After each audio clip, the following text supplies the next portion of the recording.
jalanku ku diiring oleh Yesus Tuhanku.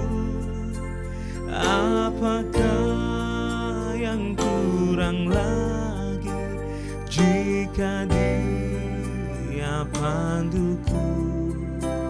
Diberi damai surgawi asal imanku teguh. Suka duka dipakainya untuk kebaikanku. Suka duka dipakainya untuk kebaikanku. Di jalanku yang berliku, dihiburnya hatiku. Bila tiba pencobaan, dikuatkan imanku. Jika aku kehausan dan langkahku tak tetap, dari jadas di depanku datang air yang sedap. Dari jadas di depanku datang air yang sedap. Di jalanku nyata sangat kasih Tuhan yang mesra, dijanjikan perhentian di rumahnya yang bakar. Jika jiwaku membumbu meninggalkan dunia, ku nyanyikan tak hentinya kasih dan pimpinannya. Ku nyanyikan tak hentinya kasih dan pimpinannya.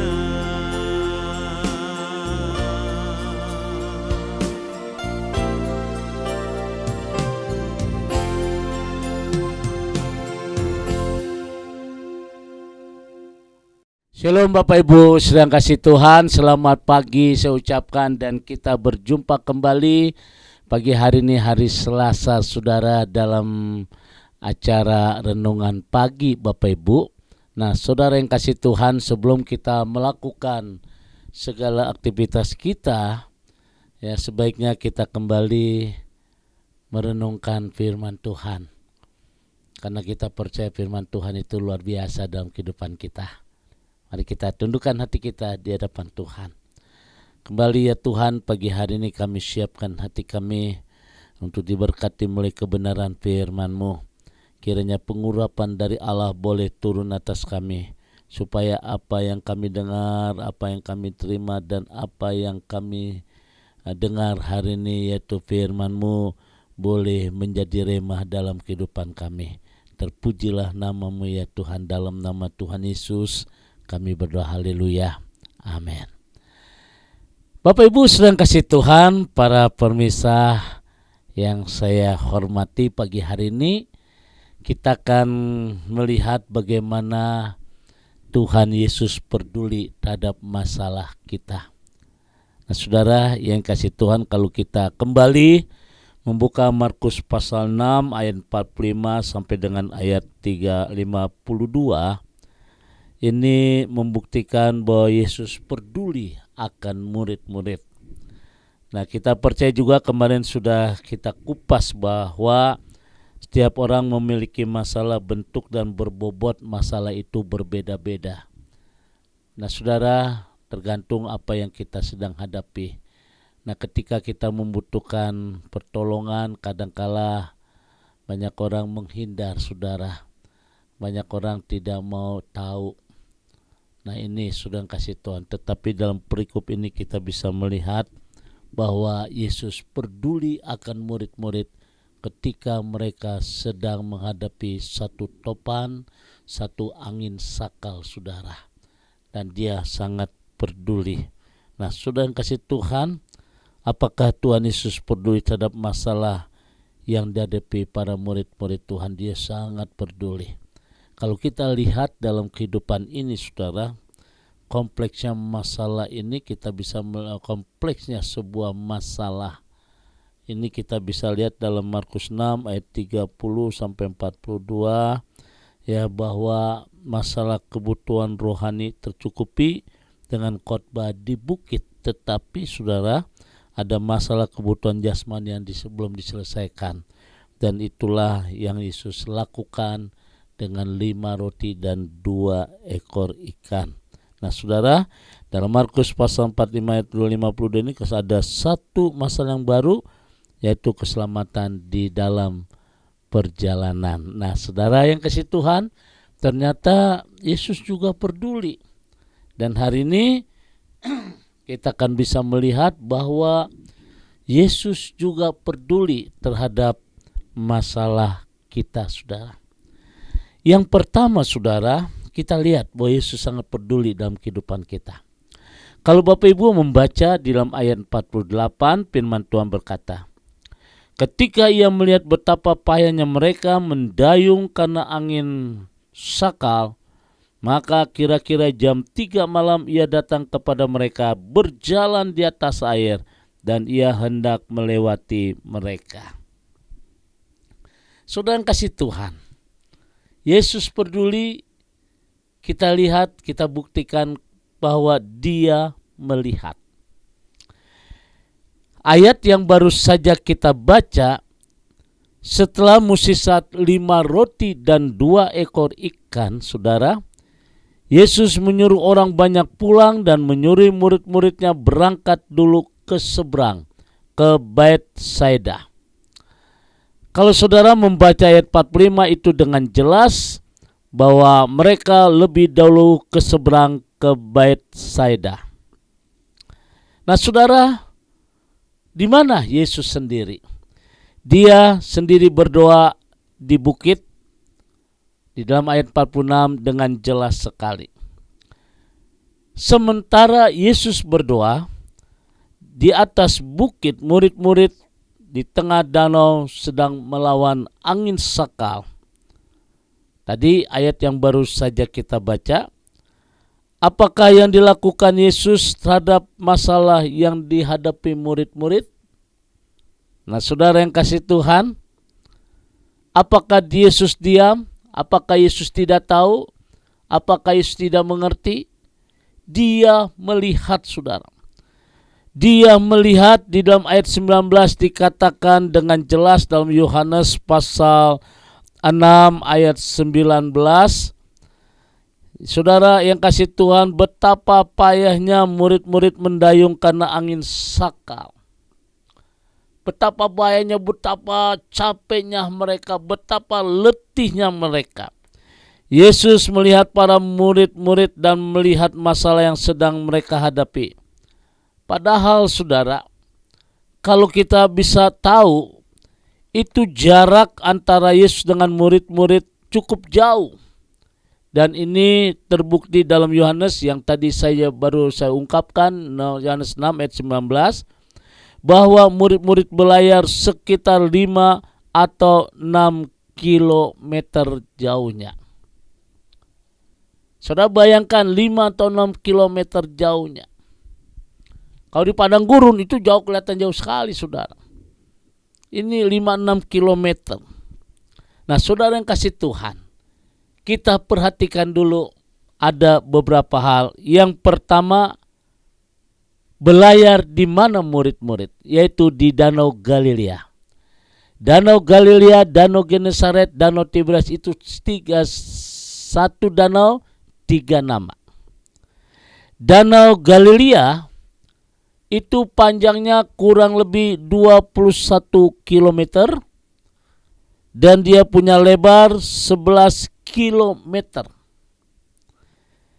Sungai Yordan mengalir dari utara ke selatan dan bermuara di danau ini.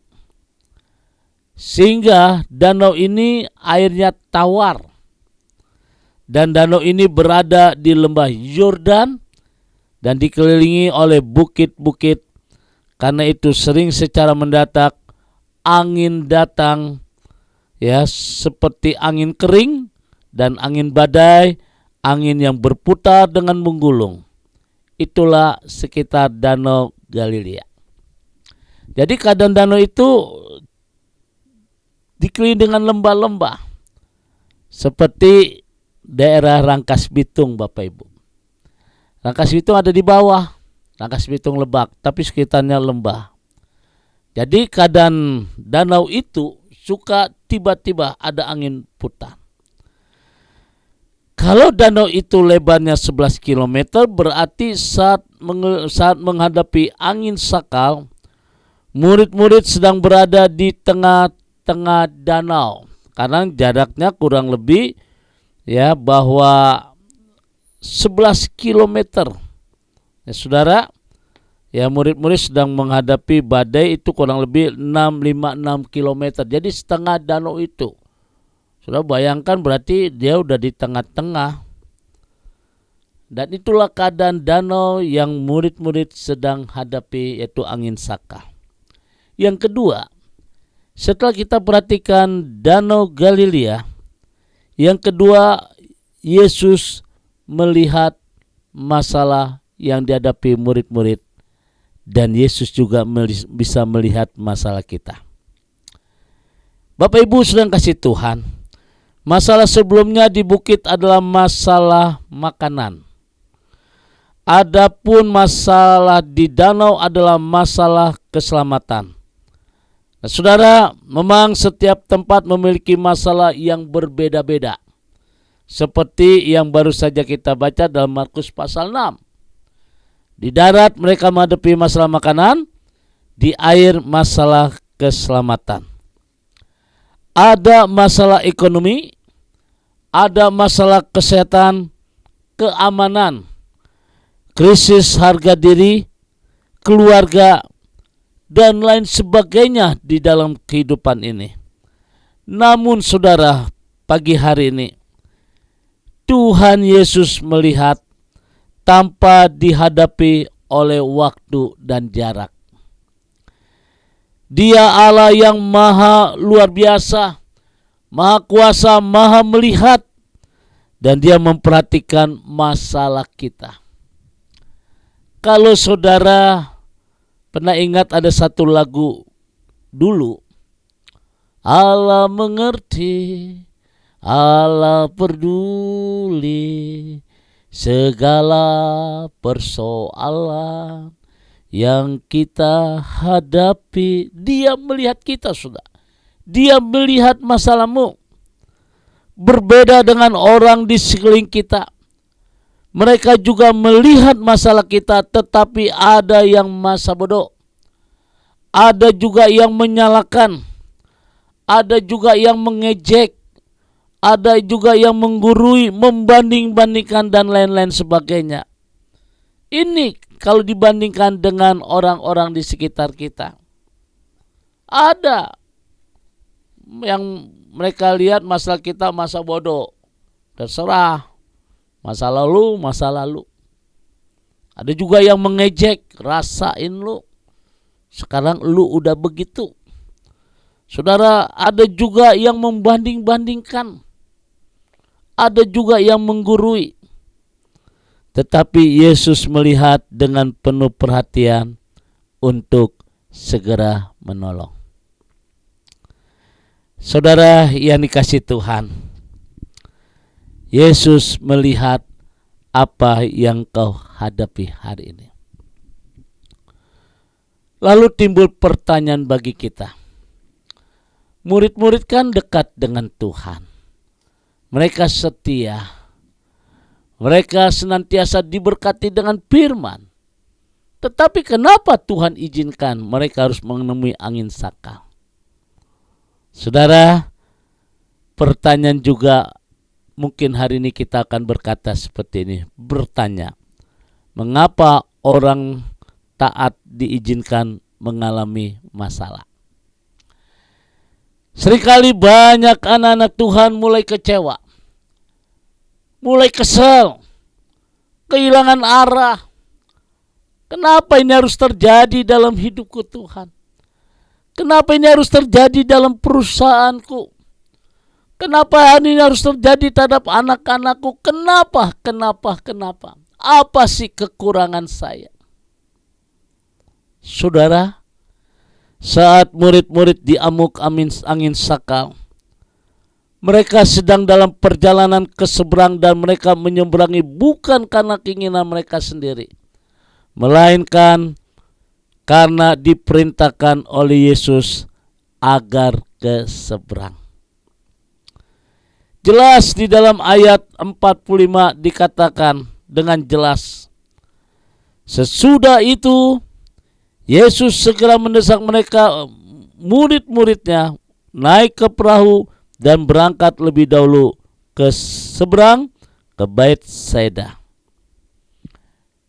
Yesus memaksa murid-muridnya, diperintahkan oleh Yesus. Lalu kenapa perintahnya masih juga mereka terkena musibah? Mengapa orang yang mentaati perintahnya juga diizinkan mengalami musibah? Saudara, siapakah yang dapat disalahkan? Yesus yang memerintahkannya, cuaca yang buruk, atau sesama teman? Ternyata saudara, mencari penyebab masalah dan kesalahan tidak dapat menyelesaikan masalah yang kita hadapi. Yang bisa kita ketahui bahwa Tuhan melihat bahwa murid-murid ada dalam masalah dan Tuhan tidak tinggal diam saja. Hari ini, pagi hari ini, apa yang menjadi pergumulan dalam hidupmu? Mungkin hari ini kau sedang berjuang. Mungkin hari ini kau sedang bertanya, Tuhan, kenapa sih ini harus terjadi dalam keluargaku? Bapak Ibu sedang kasih Tuhan, yang pasti Yesus melihat kita dan masalah kita tanpa dibatasi oleh jarak dan waktu. Saya percaya saudara, pagi hari ini Dia melihat engkau. Sebagaimana murid-murid di atas pelayaran mereka kurang lebih 5-6 kilometer, berarti ada di tengah-tengah danau itu. Yesus melihat mereka dan Yesus juga melihat Bapak Ibu. Mari kita bangkit pagi hari ini. Mari kita mulai semangat hidup kita. Mari kita bangkitkan iman kita saudara. Karena Yesus, Dia melihat kita. Yesus tahu apa yang jadi pergumulan. Dia Allah yang mengerti. Tuhan memberkati. Mari kita berdoa. Sukacita, damai sejahtera dari Allah yang Maha Tinggi. Kami boleh mengucap syukur pada hari ini. Karena kekuatan dari Tuhan yang memampukan kami. Untuk kami selalu bahkan selalu tetap setia kepada Tuhan. Terima kasih Bapa untuk firman. Kami percaya bahwa Allah yang kami sembah adalah Allah yang sanggup melihat pergumulan kami. Allah yang sanggup melihat masalah persoalan yang kami hadapi. Dan kami percaya Tuhan tinggal diam. Bapa, terima kasih pagi hari ini. Berkati umat-Mu. Diberikan kekuatan yang ekstra. Yang usaha Tuhan berkati. Yang berdagang Tuhan berkati. Yang berdinas Tuhan berkati. Bahkan yang sedang mencari studi Tuhan berkati. Bahkan yang menjadi ibu rumah tangga Tuhan berkati. Dalam segala bidang kami percaya Tuhan sanggup peduli akan kami. Bapa, terima kasih pagi hari ini. Dalam nama Tuhan Yesus kami berdoa. Haleluya. Amin. Bapak Ibu sedang kasih Tuhan, kembali saya ucapkan selamat pagi dan selamat beraktivitas. Dan kita semangat di dalam Tuhan. Jangan lengah, tetap jaga protokol. Tuhan memberkati. Sekarang arahkan hatimu angkat kedua tanganmu dan terimalah berkat dari Tuhan. Kemurahan, damai sejahtera dari Allah Bapa di surga, cinta kasih dari Tuhan kita Yesus Kristus dalam persekutuan Roh Kudus memberkati kita semua hari ini. Sampai Maranatha, Tuhan Yesus akan datang kembali. Yang diberkati berkata, Amin.